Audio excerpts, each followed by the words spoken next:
Bonjour Agnès Verdier-Molinier. Bonjour Nicolas. Vous dirigez la fondation IFRAP qui travaille depuis des années sur le problème de la dépense publique. Vous avez publié de nombreux livres. L'un des plus connus qui avait frappé l'opinion, c'était « On va dans le mur », c'était il y a quelques années. Et cette fois-ci, vous dites « En marche vers l'immobilisme ». On est toujours en marche, mais c'est vers l'immobilisme, peut-être le même mur qu'il y a quelques années. Pourquoi tous ces titres catastrophistes ? Tout simplement parce qu'on a des objectifs à atteindre, ils sont clairs. Est-ce qu'il est besoin de les rappeler? C'est faire baisser le chômage durablement et de manière importante. On est toujours autour de 9%. Alors on nous dit que ça va baisser, l'INSEE nous dit qu'on va être un petit peu en dessous des 9%. Pas assez vite, mais ça baisse. Mais c'est très faible. On est vraiment, alors qu'on a connu une période de croissance plus importante là en 2017 et on se dit mais finalement il y a quelque chose qui va pas et le chômage ne baisse pas assez. La question du déficit public, là on voit pour 2019 l'État va être à 98 milliards de déficit. Alors le gouvernement nous dit mais non parce qu'en fait il y a un double compte, des aides pour les entreprises, le CICE, etc. Enfin on ne va pas rentrer dans tous les détails. À la fin ils arrivent à moins, mais on est toujours dans un niveau de déficit qui est beaucoup trop élevé. Pardon, ces deux exemples-là montrent que on est tout de même en marche et vous dites vers l'immobilisme. Qu'est-ce qui vous permet de dire que, au fond, les choses bougent sans rien changer? Parce qu'en réalité, au début du quinquennat, on a vu qu'on allait sur une baisse de la fiscalité du capital. Donc, c'était vraiment de la réforme en profondeur. On disait, il faut, pour que le capital aille irriguer, investir, financer nos entreprises, il faut baisser la fiscalité. Donc là, il y a eu des choses intéressantes qui ont été faites. Ça a eu lieu. Ça a eu lieu. Ouais. Et puis maintenant, on a l'impression qu'on est en train de caler par rapport à l'objectif de transformation du modèle. C'est ce que j'explique dans le livre. C'est-à-dire que, on nous a dit, il ne faut pas réformer, il ne faut pas faire des petites réformes, il ne faut pas faire des petits pas, il faut transformer en profondeur. Transformer la France. Et transformer la France, ça veut dire aussi revoir la gestion de l'État, revoir la gestion de la sécurité sociale, revoir l'organisation des collectivités locales de manière profonde. Et ce qu'on nous propose, c'est à nouveau de retourner vers des coups de rabot, vers de la désindexation des retraites, vers des choses qui ont déjà été utilisées. Alors on va prendre un exemple qui est l'occasion d'un de vos chapitres, qui est le prélèvement à la source. C'est une vraie réforme, une réforme de transformation assez profonde, pas sur le montant des impôts, mais sur la manière dont l'État peut fonctionner. Et là vous dites, stupide. Le prélèvement à la source, typiquement, c'est quelque chose que les Français ne demandent pas. Les Français demandent une baisse de la fiscalité, on n'en a pas encore parlé. Notre fiscalité est la plus lourde de tous les pays. On a la dépense publique la plus importante aussi. Et en regard de cela, au lieu de nous faire une véritable simplification, au lieu de baisser véritablement le nombre de taxes, de baisser la pression fiscale, eh bien, on nous fait un prélèvement à la source. Mais ça permet éventuellement à l'État d'alléger les moyens qu'il met en place pour collecter cet impôt. Alors justement, ce n'est pas tellement prévu. Alors maintenant, on nous dit que ça va être prévu, mais au départ, le prélèvement à la source a été vendu. C'était sous le quinquennat de François Hollande en disant il n'y aura pas véritablement d'économie, il y aura plus de contrôles fiscaux, il y a surtout plus de tracas pour nos entreprises qui sont déjà très, très lourdement chargées de charges administratives.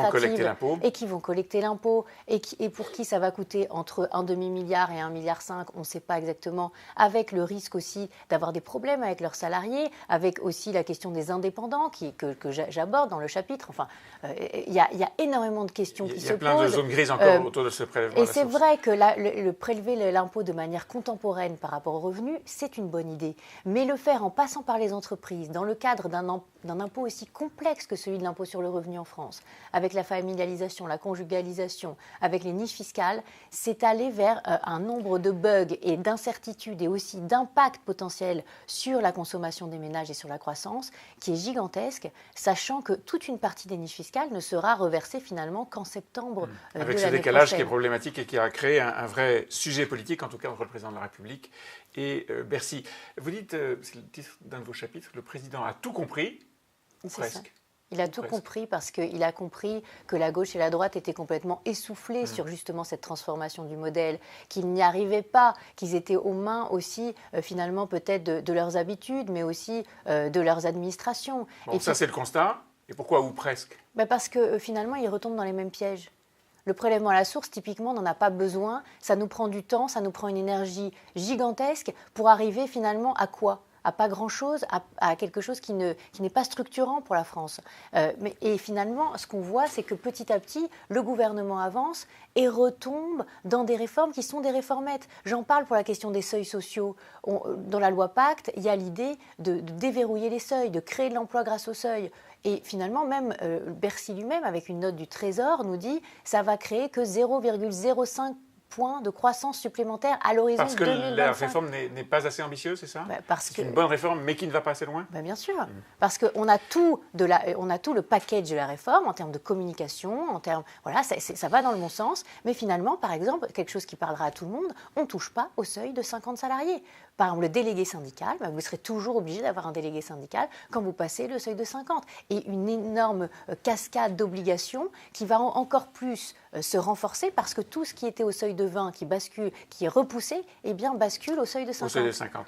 On lit, on entend un peu partout qu'au moment où le gouvernement va démissionner, probablement Édouard Philippe être renommé, avec un remaniement, une équipe un peu plus en phase avec l'opinion publique en tout cas, on lit et on entend que Emmanuel Macron veut une phase 2 de son quinquennat plus consensuelle, plus girondine, plus ouverte, plus à l'écoute.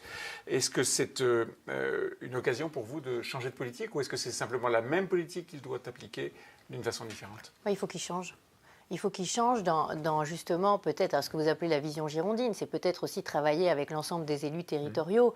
Quand on oblige sur la taxe d'habitation, que finalement il y a la contractualisation, mais cette contractualisation qui n'est pas faite de manière vraiment fine, appropriée à chaque collectivité. Donc il y a aussi l'idée que l'État ne peut pas décider tout seul et qu'à un moment, on est sur une somme d'acteurs publics et que tout ne se passe pas à Paris, à l'Élysée. Donc oui, il faut changer de politique, mais avec des objectifs clairs, c'est-à-dire que tout le monde sache autour de la table vers quoi on va. Et c'est pour ça que je donne 8 objectifs à la fin du livre. À atteindre ces objectifs-là, il faut qu'ils soient partagés par tous. Mais aussi, il faut se dire que l'État doit céder certaines missions qui doivent être maintenant gérées au niveau des régions. C'est au-delà des privatisations, bien sûr. Mais bien sûr, mais et aussi de l'externalisation. L'idée, on privatise, c'est très bien, on a dit, c'est formidable, voilà. Mais sur la question de la gestion publique au niveau local notamment, mais aussi au niveau central. Il y a énormément de choses qui pourraient être externalisées aux entreprises. Privatisation, précisément, Agnès Verdier-Molinier, le gouvernement peut maintenant privatiser Aéroports de Paris. Il a l'intention de le faire assez rapidement, ainsi que FDJ, Française des Jeux. Bruno Le Maire dit, attention, si c'est un étranger, en particulier un Chinois, on sait qu'il pense aux Chinois en particulier, qui veut acheter ADP, on bloquera. Bonne idée? Alors là, on est toujours dans le paradoxe. C'est vrai qu'on a tous envie que ce soit plutôt une entreprise française. Après, la question qui se pose aussi, c'est est-ce que nos entreprises françaises sont assez capitalisées?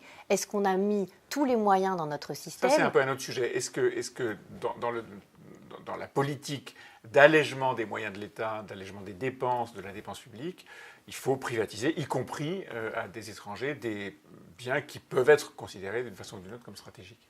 Après, on peut considérer que quand c'est stratégique, quand c'est infrastructure, on préfère que ce soit des entreprises tricolores. Ou européennes. Ou européennes. Mais attention, si on veut que nos entreprises soient renforcées, si on veut qu'elles soient fortes, si on veut qu'elles puissent racheter justement des fleurons français, il faut aussi qu'elles soient capitalisées. Pour qu'elles soient capitalisées correctement par des capitaux français aussi, il y a la question des fonds de pension qui se pose. Et là, dans le cadre de la réforme des retraites, et c'est un des derniers chapitres du livre, pour l'instant, on dit « Oh là là, on ne veut pas de capitalisation ». Mais alors, si on ne veut pas de capitalisation, on ne veut pas de fonds de pension. Si on ne veut pas de fonds de pension, on a des entreprises du CAC 40, et c'est notamment à elles qu'on pense, pour racheter des entreprises importantes qui aujourd'hui sont détenues par l'État. Eh bien, aujourd'hui, la moitié de l'actionnariat du CAC est aussi étranger. Donc posons-nous la question de ce qu'on veut en termes de capitalisation, de ce qu'on veut en système de retraite. Et on voit que faire bouger la France, c'est un ensemble complet de réformes qu'il faut mener. En tout cas, c'est ce que vous proposez dans En marche vers l'immobilisme, un livre qui à la fois dénonce ce qui n'est pas fait par le gouvernement actuel et qui propose des pistes. Merci beaucoup. Mais qui dit qu'on peut y arriver. Merci.